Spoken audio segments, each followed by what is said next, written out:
decía de Erling Haaland, ¿no? Lo que queremos de ver a Noruega en una competencia, de ver a lo mejor en el mundo que le pasa a George Weah, que le pasa a muchos jugadores que tal vez juegan mismo, podemos traerlo a Sudamérica, Arango en Venezuela. ¿Quién puede decir que Arango no merece jugar un mundial? Y Arango no lo jugó y se tuvo que retirar, y tal vez Venezuela logre clasificar un mundial con otras figuras, porque tiene otras figuras, pero no con Arango, que seguramente va a estar desde la tribuna siendo el primero que calienta. Yo siempre decía en el básquet, cuando apareció toda la generación dorada argentina, ¿no? Y Argentina empezó a jugar al máximo nivel de competencia, lo que debe pensar el loco Montenegro en la casa, ¿no? ¿Por qué no nací 10 Exacto. años, ¿por qué no nací 10 años más tarde? Bueno, y a ver, Argentina en el básquet es cualquiera de estos que nombramos en el fútbol. Un país que Totalmente, habitualmente no totalmente. es potencia, tuvo una gran generación, por suerte estuvieron todos a nivel etario bastante cerca Así y es. se pudieron acoplar. Pasábamos el repaso primero del grupo F, grupo A, grupo B, nos vamos al C, donde, bueno, ya empezamos a ver nombres más conocidos y nombres más habituales en la Euro. Más conocidos y con buenas historias, ¿no?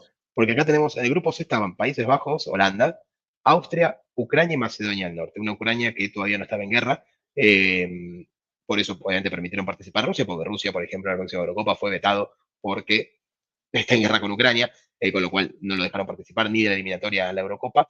Acá vemos a una futura, una selección que haría aún más historia 2 años después, pero que ellos todavía no lo saben en ese momento, que es Macedonia del Norte. Macedonia debutaba en esta competición, se fue con 0 puntos, 3 derrotas, pero nadie les quita lo bailado. Acá otra selección de un nombre, como hablábamos, Goran Pandev, el gran ídolo de Macedonia, se retira al menos con un gol, con el primer gol de Macedonia en la historia de esta competición, se va con 3 derrotas a casa, y vemos a Austria, Austria que clasifica finalmente, puede meterse en octavos de final con 6 puntos, y siendo su tercera participación en la Eurocopa, es la primera vez que gana un partido. Por primera vez en este Euro gana un partido y no solamente gana uno, gana dos. Son obviamente los únicos 2 partidos que ganó en la historia de la Eurocopa, porque la Eurocopa 2024 no empezó, pero recién en su tercera edición pudieron ganar sus primeros 2 partidos y meterse en la siguiente instancia. Y después vemos a Holanda, que era la candidata clara en este grupo, que se termina llevando con 3 victorias y 9 puntos. Un grupo que mantiene la lógica, ¿no? Uno con 9, otro con 6, Ucrania con 3 y clasificando en la siguiente ronda, y Macedonia con 0. Creo que el partido a definir quién era el segundo era el de Austria y Ucrania, se lo terminó llevando a Austria. Podría haber sido para otro lado, sí podría haber sido para otro lado, pero finalmente Austria se mete como segundo con 2 victorias. Y Holanda, otro de los que pudo aprovechar la localidad. Otro que jugó los 3 Exacto, partidos de local. exacto. Jugó los 3 partidos ahí en Ámsterdam, lo que le permitió obviamente tener una leve ventaja en un grupo que ya para mí tenía ventaja, ¿no? Lo dijimos antes. Entonces, partió con una ventaja de entrada nomás, porque jugar contra equipos rivales un poquito más débiles y encima jugando local, te da la pauta. A todos les pasó, ¿no? A la mayoría de los locales les pasó que se fueron o invictos el grupo, clasificando primero, o que dejaron una muy buena imagen. De desperdiciar ventajas, podemos hacer un capítulo en el fútbol, pero uno grande se lo va a llevar el que se llevó el grupo D. No en esta primera ronda, pero sí más adelante. Hablamos de Inglaterra, que también dominó siendo local en los primeros 3 partidos en Wembley. Y ya una Inglaterra con, a ver, muchos nombres que empezamos a ver como top a nivel mundial. Algo que no era tan habitual en Inglaterra, sacando etapas específicas. Sí, sí, sí. Recordamos, nosotros somos por ahí más contemporáneos de aquel mediocampo soñado con Gerard Lampard y David Beckham, la aparición de Rooney, en algún momento Paul Michael Scholes. Owen, el Colorado Scots, pero la realidad es que nunca fue una tierra de cracks absolutos, sacando, bueno, aquellos viejos campeones, Bobby Charlton, Bobby Moore. Inglaterra no se caracterizó por ser, tener, no sé, de los 10 jugadores, 10 mejores jugadores del mundo, tener 3 ahí. La realidad es No, no, que no eso es lo jamás fue más así. habitual. No, eso jamás fue así. Inglaterra al revés. Siempre hay un muy buen chiste, yo los conozco estos chistes por seguir mucho la NBA, que, por ejemplo, siempre dice que los estadounidenses inventan un deporte y como a nadie le interesa, ellos son los campeones del mundo. Y después hay una imagen de Inglaterra inventando un deporte, a todo el mundo le gusta, entonces nunca lo ganan ellos. Por ejemplo, el cricket, el fútbol, deportes que ellos han inventado y que nunca salen campeones del mundo porque hay otros países mejores. Es una forma de explicar lo que le pasa a Inglaterra a nivel mundial con estos deportes, porque sí, no vamos a decir que son selecciones que tienen un oasis en el desierto, como puede ser Macedonia con Pandev o Finlandia con Litmanen, porque tienen jugadores, pero nunca llegan a conectar. Siempre hay algún guiño del destino que no les da, siempre hay algo que les falla, o siempre hay una selección mejor, obviamente puede pasar, con lo cual no se terminan llevando el tan ansiado título desde 1966. Son ya casi 60 años desde el último título inglés, desde el único título inglés, y nunca han ganado una Euro, y esta no va a ser la excepción a pesar de haberla jugado casi toda de local. Solo un partido no jugaron de local, que fue un cuarto de final con victoria frente a Ucrania. Después todo el resto fue de local, y no se la llevaron. Así que en 2024 veremos si les da para ganarlo en tierras alemanas, tierras hostiles para los ingleses. Hostiles, fuertemente hostiles. Pero bueno, se pudo quedar con el grupo D de esta Euro y sobre todo te iba a preguntar por ese cruce con Escocia. Bien, Escocia es lo más raro de Divertidísimo, todo. divertidísimo. Divertidísimo porque o sea, se odian, es una rivalidad a muerte. Los escoceses siempre, en cualquier lugar en el que están, dejan bien en dejan bien en claro que están a favor de que pierda Inglaterra más de que gane Escocia, de que cualquier rival de Inglaterra es amigo de Escocia. Cada vez que Escocia queda fuera de la competición, ellos hinchan por el rival de Inglaterra, por eso quieren tanto a Argentina, por eso lo quieren tanto a Maradona, por ejemplo, por lo que hizo en el 86. Hay una entrevista magnífica del Diego antes de jugar con Escocia que le pregunta algo de la mano de Dios y él dice como, ellos me dicen a mí, pero el gol así, la Así. pelota por afuera, y todos los ecos que están ahí, todos se mueren de risa, y es completamente lógico. Y en eso el Diego tiene toda razón del mundo. O sea, le dicen a él por la mano de Dios, los otros se robaron un mundial, la final de mundial, con un gol que no entró. Eh, Así que, nada, el que le roba a un ladrón, ya sabemos el dicho. Y Escocia en ese partido con Inglaterra, lo raro, Inglaterra suma 7 puntos, 2 goles a favor, 0 en contra, o sea, los dos partidos ganaron, los ganó 1-0, y Escocia se va con un solo punto, que es ese conseguido frente a Inglaterra, que para ellos seguro valía mucho más que perder con Inglaterra y clasificar. Se volvieron felices los escoceses, no les importa nada. Sí, se No volvieron, les importa nada. pero perfecto. El empate, no perder con los ingleses y lo único que les quedaba era que Inglaterra no fuera campeón. Así que después terminaron cerrando Exactamente, todo. Terminaron cerrando exactamente. perfecto. Cumplieron todo lo que fueron a buscar a la Eurocopa, que es no perder con Inglaterra y que Inglaterra no sea la campeona. El objetivo que tienen cada vez que arranca esta competición y que seguramente también lo van a tener ahora el viernes cuando arranque una nueva edición de la Eurocopa. Entonces, Inglaterra con 7, Croacia 4, República Checa como uno de los mejores terceros también pasa de ronda. Y en el grupo E, que es el último que nos queda repasar de la primera ronda, es increíble, pero vemos a una España que empieza a marcarse un poco más debilitada. Recordemos, una España que en la historia reciente de esta Euro la vimos eliminada en octavos de la anterior edición, ya con un recambio de generacional obligado prácticamente con la despedida de Iniesta, con la despedida de alguno de esos grandes jugadores. eh, y anteriormente, 2 veces campeón. O sea, con una Sí, historia reciente fuerte en la Euro. totalmente. Mucho cambio de nombre, mucho jugador joven. Todavía hoy España tiene un equipo joven, no ha encontrado su base para decir, bueno, de acá a 6 7 años vamos a pelear todo, todavía la están buscando. Yo creo que están cada vez más cerca de esa búsqueda. Tienen chicos jóvenes que sacan todo el tiempo del Barcelona al Real Madrid, que para mí tienen un futuro brillante, pero bueno, creo que todavía falta un poquito para ver esa España que vuelva a meterse entre los primeros planos, o sea, que vuelva a ser la España de Aragonés del Bosque, porque hoy en día se parece más a la España que nosotros conocimos en los 90 o los 80, de, sí, te va a molestar, te va a generar ruido, no va a ser fácil ganarle, pero alguien le va a ganar. Esa es la sensación que da y que daba España en esa Euro, que ni siquiera terminó en el primer puesto de grupo. El primer puesto de grupo se lo lleva sorpresivamente, ¿no? Se lo lleva Suecia con 7 unidades, España termina con 5 y última en el grupo, porque me gusta nombrarlo porque siempre les pasa lo mismo, Polonia, que Polonia apenas se va con un punto, con un empate frente a España. Nada, haciendo otro papelón en fase de grupos de otra competición, de Mundial, Una de vez más, Eurocopa, una vez más. una vez más, porque solo pasaron la ronda en la 2016, en la 2020 otra vez quedaron afuera en fase de grupos, eh, y una Eslovaquia que también se queda en fase de grupos, por más que suma 3 unidades, no logra pasar el corte por la diferencia de gol en negativo, así que un grupo que solo pasan Suecia y España. Grupo E que, a ver, quedándome con lo de España. Una España de Luis Enrique que logró momentos de muy buen fútbol en esta Euro y con una base que terminó utilizando también en los Juegos Olímpicos, en aquel equipo que llevó como sub-23 y también se le termina escapando el título por poco. A ver, es esto que marcabas, por ahí mereciendo más que en otro momento, pero faltándole ese punto final para terminar de cocinar algo grande. Ya veremos en el desandar de esta Copa dónde se queda y cómo se queda España. Me parece que también rememorando viejas épocas y viejas derrotas de la historia de la furia española de la por ellos. Ya en octavos, cruces interesantes. La Euro es bellísima realmente. Cuando la Euro se empieza a Bueno, achicar, cuando se pone mano a mano es una maravilla.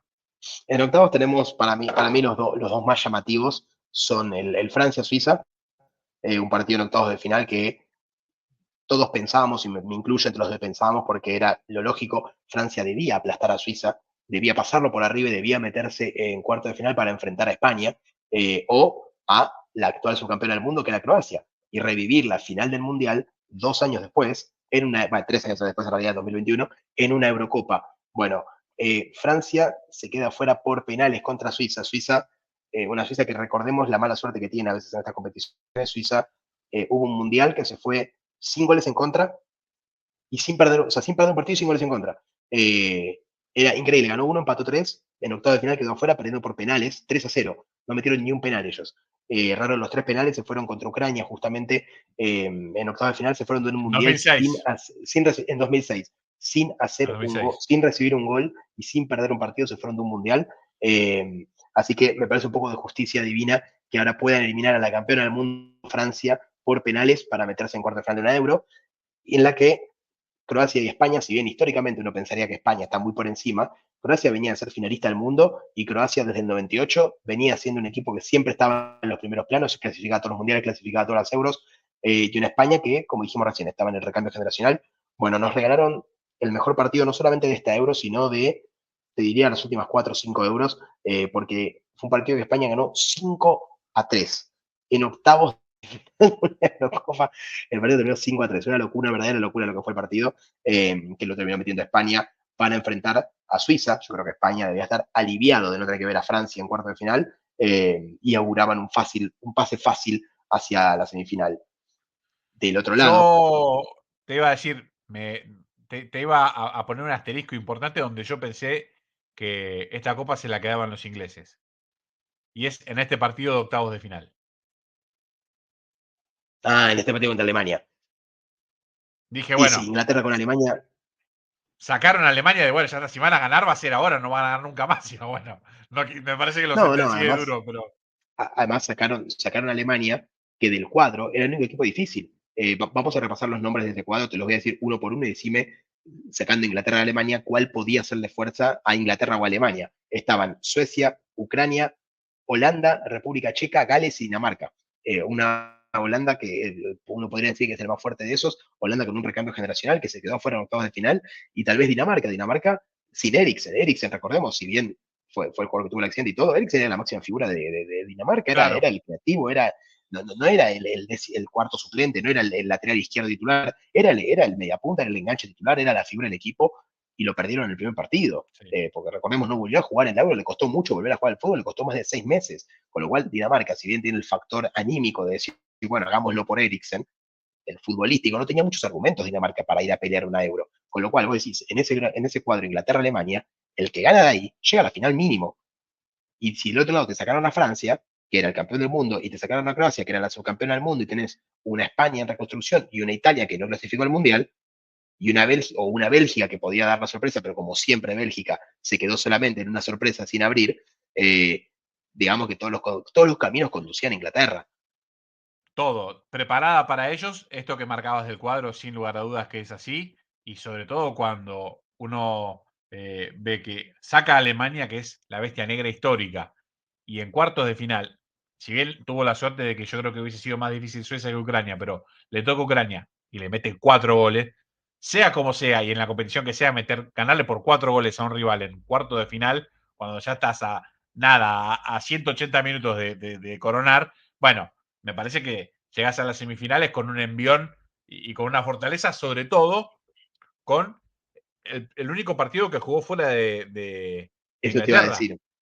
Encima, Eso te iba a a decir, ver, el único que no jugó de local, lo gana 4-0 en cuarto de final, y se sabía que la semifinal y final era en Londres. Vos decís, bueno, van a jugar la fase final de local. O sea, les quedan 2 partidos de claro, local. era como, está todo dado para ellos, está todo dado, del otro lado está bien, si bien llegaron a Italia y España, uno dice, che, son Italia y España, cualquiera le puede ganar, parecía que nada se lo sacaba Inglaterra, una España, insistimos, una España en reconstrucción y una Italia que había quedado fuera del Mundial. Y vos antes Totalmente. mencionaste lo de Mancini también. Mancini, si bien es un técnico ganador y con espalda, no venía bien de carrera en No, ese no, no, no, momento. no, totalmente. A ver, había ganado mucho, no era lo más Hacía mucho, reciente. Claro, exactamente, no era lo más reciente. De hecho, termina utilizando esta oferta de Italia como un relanzamiento de su carrera. O exactamente, sea, exactamente. lo buscaba para eso. Yo, del lado este del cuadro, decíamos, ¿no? Llega un momento donde del lado bajo Inglaterra accede a semifinales, su rival va a ser Dinamarca, lo termina eliminando con esto que marcaba Nacho, con una Dinamarca que era menos equipo que esa Inglaterra y además con la gran baja de Eriksen. Del otro lado pienso en eh, España ganándole 5-3 a Croacia en un partidazo, jugando muy abierto, ya en un partido muy cerrado termina ganando la Suiza por penales, algo que me parece que marca un poco lo discontinuo de ese equipo español, que tenía momentos donde, bueno, parecía que podía alcanzar grandes niveles de fútbol, pero no lo podía mantener por mucho tiempo o no lo podía lograr con una continuidad de partidos. Del otro lado, Italia tiene el peor partido de la Euro con Austria, sufre muchísimo para eliminar al equipo austríaco, lo termina sacando recién con un gol de Fede Chiesa en el alargue, y Federico Chiesa en ese partido se empieza a ganar el puesto, transformándose, me parece, en la pieza clave de Italia eh, en la Euro, y un puesto que no perdió hasta el día de hoy, sigue siendo, si Italia tiene una carta para ganar un partido, bueno, va a ser de la mano de Chiesa, que Chiesa Sí, invente algo, porque después no hay extrema creatividad. Sí te quería marcar algo del partido de cuartos de final entre Bélgica e Italia. El primer tiempo venía para 2-0 y venía para baile. Italia le estaba pegando un peludo importante a Bélgica, con un golazo de Insigne, entre paréntesis. Tiene una lesión Leonardo Spinazzola, que era el lateral izquierdo de Italia. Tácticamente, Italia tenía una variante que la utilizó todos los primeros 5 partidos de la Euro, donde corría la defensa desde la derecha hacia la izquierda, o sea, Di Lorenzo, Bonucci, Chiellini, aunque parezca mentira, Chiellini en sus orígenes era lateral izquierdo y además muy acostumbrado a jugar como central por la izquierda en una línea de 3. Mucho tiempo Italia se corría para la izquierda, quedaba con Bonucci como una especie de líbero a la antigua, Chiellini por la izquierda, Di Lorenzo por la derecha, y Spinazzola era la figura en la ofensiva de Italia. Se desprendía y realmente fue, creo que la clave para que Italia llegara hasta acá y dominara a los rivales hasta este punto. Claro, lo marco porque en el partido contra Bélgica tiene una rotura en el tendón de Aquiles y no solo se pierde lo que quedó de la Euro, sino que tardó muchísimo volver a jugar y hasta el día de hoy, ya con una edad bastante avanzada, porque le tocó aparecer en los primeros planos bastante grandes, todavía no ha vuelto a ese nivel y la verdad que uno duda de que vaya a volver a un nivel tan alto, pero lo que a veces cambia la ausencia o el buen momento de un jugador, lo marcabas con lo de Eriksen. Diríamos otra cosa en la previa de Inglaterra-Dinamarca si Eriksen estaba bien. Venía de, completamente. a ver, venía de llevar al Tottenham, bueno, a sacudir la liga inglesa, a sacudirlo en Europa mismo. Era un jugador muy importante para ese equipo. No tenerlo, sin lugar a dudas, que es, bueno, una baja sensible. Yo te nombro a Spinazzola y me decís, un lateral izquierdo, tanto lío. Bueno, para ese funcionamiento de esa Italia, sin tanta variante, Sí, sin sí, sí, tanta figura, precisaba, bueno, que funcione todo bien. Se pierde Spinazzola los últimos 2 partidos. Bueno, Italia empieza a perder en la ofensiva. Ya sobre todo en el partido con España, donde me parece que tuvo que optar por otro libreto. España dominó bastante en lo futbolístico, Italia se replegó bastante, jugó muy a lo Italia y bueno, le terminó saliendo bien, le metió el primer gol con Chiesa, España logró empatarlo y en los penales España volvió a sentir lo que es otra vez volver a hacer la de antes y así, mira. A ver, que me tome la cámara así. Chau, chau, chau, chau, chau. Un gran momento en aquel 2021. Bien, de nuevo Italia eliminando a España. Y en la final se cruzan Inglaterra por primera vez en la final de Eurocopa. Nunca antes se había jugado una final de Eurocopa Inglaterra. Estamos hablando de 2021, o sea, de Eurocopa 2020. Y se mete en la final. Y no solo eso, la primera final de tu historia, de local, y a los 2 minutos estás ganando 1-0. El gol más rápido en la final de Eurocopa. Estás ganando 1-0 de local en tu primera final de Eurocopa. Vos sí, ya Sí, está esto, increíble. no, no, no. Y además, los primeros, los primeros creo que fueron 15, 20 minutos, Inglaterra lo dominó a Italia y le podría haber hecho otro gol más. Y a Italia le costó muchísimo hacer pie en ese partido. Termina haciendo pie, y no solo termina haciendo pie, sino que termina empatándoselo con el gol de Bonucci. Bonucci que hace el gol del empate y se transforma en el goleador más viejo en la historia de las finales de la Eurocopa, con 34 años, para anotar el gol del empate que lleva otra vez Italia a una definición por penales. Italia, miren, penales en semifinal con España, en cuarto de final, perdón, en octavos de final había ganado un tiempo suplementario. Miren, jugó 3 tiempos suplementarios de 4 partidos. Eh, se la aguantó muy bien Italia porque no es fácil con dato suplementario aguantársela físicamente, seguramente se des en algún momento. No fue el caso de Italia, que aguantó el empate, lo pudo llevar a los penales contra Inglaterra, donde le sacó la copa al equipo local. En el análisis futbolístico de la final, suelo ser muy crítico de todo lo que me gusta y lo soy con la nacional italiana, soy muy fuerte. Sin jugar un gran partido y sin jugar su mejor partido del torneo, ni mucho menos, yo creo que Italia lo mereció ganar en los 90 o en los 120.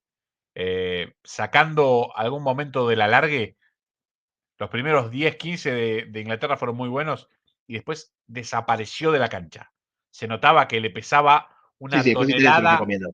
una tonelada estar a cargo del partido, ser el candidato, tener que saberse con la obligación de levantar la copa. Bueno, se notaba que le pesaba una tonelada y media. No digo que no tuviera más equipo que Italia, por ahí tenía más equipo que esta Italia. Por ahí si el torneo se jugaba, si el torneo se llamaba, no sé, Torneo de Esperanzas de Londres y se jugaba en otra cancha, y por ahí lo ganaba Inglaterra. Está claro que, bueno, tienen una carga psicológica grande, sabe, por ejemplo, Kane, que todo el mundo está esperando que él haga lo que no hizo Beckham, que haga lo que no hizo Rooney, que sea la máxima figura inglesa y además pueda coronar con un título.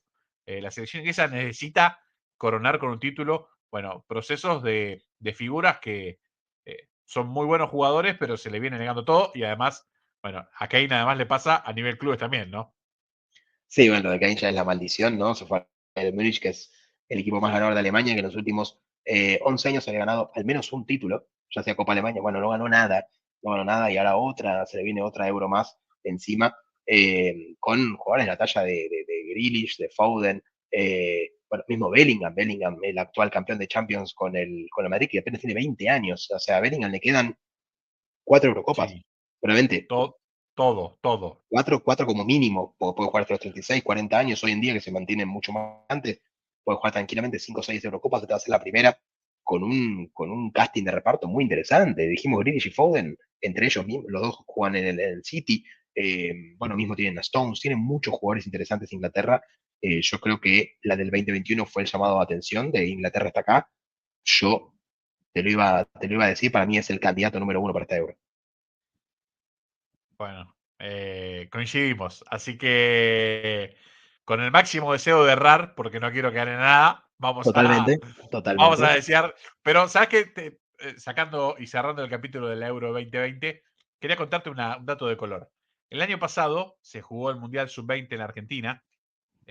Argentina que no había clasificado y fue clasificado a dedo. Sí, Una por la vergüenza. Bueno, pero organización. una vergüenza. Pero bueno, más allá de ese dato de color, una de las sedes fue La Plata. Eh, Entre tantas historias familiares de Italia en el Mundial 78, le dije a mi viejo, es la oportunidad de volver a ver a Italia en vivo, cosa que a mí no me había tocado nunca, y mi viejo no lo hacía desde aquel Mundial. Vamos a La Plata, por supuesto, ¿en qué partido? Contra Inglaterra. nombré Mundial 78 porque Italia era uno de los equipos locales. Había tantos italianos viviendo acá que donde jugaba se llenó, se explotaba. Como pasaba con otras grandes colectividades en aquel momento. Había muchos alemanes en Córdoba, había muchos españoles viviendo en toda Los Argentina, y cuando españoles, jugaba eso sí. España, cuando jugaba España se llenaba. Pero fue increíble lo que vi en La Plata, porque había una gran colectividad italiana, pero además todos los argentinos cantando, por ejemplo, cantos como Vamos Italia, vamos, ponga huevo que ganamos. Algo que pensé que no iba a escuchar en mi vida. ¿Sí? Los ingleses no sabían ni dónde estaban. Uno hizo un gol y se lo mostró a la gente. Bueno, yo les dije, saquen a este chico de acá porque no tiene ni idea. No tiene ni idea contra quién está jugando. Mirá que este no es el mismo público que ves todos los domingos. Eh, pero bueno, nada, pensaba en eso. El odio que se le tiene acá a Inglaterra fue terrible. Esta final de la Euro 2020 fue un domingo y en el día anterior Argentina había sido campeón de Copa América. Entonces fue un fin de semana mágico para Argentina. Primero ser campeón el sábado y al otro día ver perder a los ingleses. Bueno, fue un fin de semana perfecto. El lunes estaba todo el mundo contento en Buenos Aires y es un odio que no sé si es tan recíproco, pero de acá es muy No, fuerte. no, no, no, para nada recíproco. O sea, ellos sí nos pueden odiar a nivel futbolístico, pero si hablas con alguien que sepa mucho de fútbol, tiene que saber mucho de fútbol para decir sí odio a Argentina. O sea, por ejemplo, Claro, si vos haces una entrevista en un estadio de Inglaterra, seguramente sí te digan que odian a Argentina. Si haces en el medio de la calle de Londres, yo te puedo asegurar que cada 10 personas, 8 no tienen ni idea. No lo claro. pueden, creo que, ni ubicar en un mapa. Porque además de todos son brutos. Entonces dudo que los puedan ubicar en un mapa. Pero no creo que nos tengan bronca para nada, para nada. Ellos, o sea, la bronca es obviamente, por temas bélicos. Ellos han conquistado y se han metido Sí, el otro sí. día creo que en más de 100 países tuvieron colonia. Entonces, ellos han tenido guerras con cada uno de estos países. Entonces, para ellos es una más. A ellos tal vez les duele Estados Unidos, que es la que más recuerdan. Eh, pero la Argentina con Malvinas no, para ellos es algo muy lejano, algo que no solamente lejano en cuanto a geografía, sino también ya en el tiempo, ¿no? Entonces no creo que nos tengan esa bronca que obviamente uno le tiene, porque Argentina no es un país bélico, no es un país que entra en guerra cada 10 años, cada 15 años, o que tiene terrenos de ultramar que tiene que pelear. Entonces, obviamente nosotros lo vamos a recordar de una manera que ellos no. Tal cual, sí, además, en este caso, trasciende las generaciones. Ni siquiera a nosotros nos tocó vivir en aquel momento y uno no sabía por qué, pero, no sé, recuerdo el primer cruce que nos tocó ver generacionalmente, que fue el de Francia 98, uno veía a la gente grande, estaba enloquecida. Y Sí, sí, sí. bueno, había sido recién el primer cruce después del 86. Y cuando uno lo Claro, piensa para atrás, no había pasado tanto tiempo. En ahí no aquel había momento pasado tanto tiempo. nos parecía muchísimo, pero no había pasado tanto tiempo. Bueno, está claro que entre Argentina e Inglaterra hay una gran historia. Entre Italia e Inglaterra siempre hubo polémica también, quizás más a nivel motores que a nivel fútbol. En el fútbol siempre ha sido más a nivel clubes que a nivel selecciones, pero Italia se llevó una segunda Euro en su historia, no la ganaba desde el 68, un trayecto muy largo para volver a coronar, y increíblemente con esta final y con esta Italia campeona, cerramos el ciclo de euros que se han jugado hasta hoy, Nacho. Increíble. Exacto, exacto. Ahí cerramos el ciclo de euros.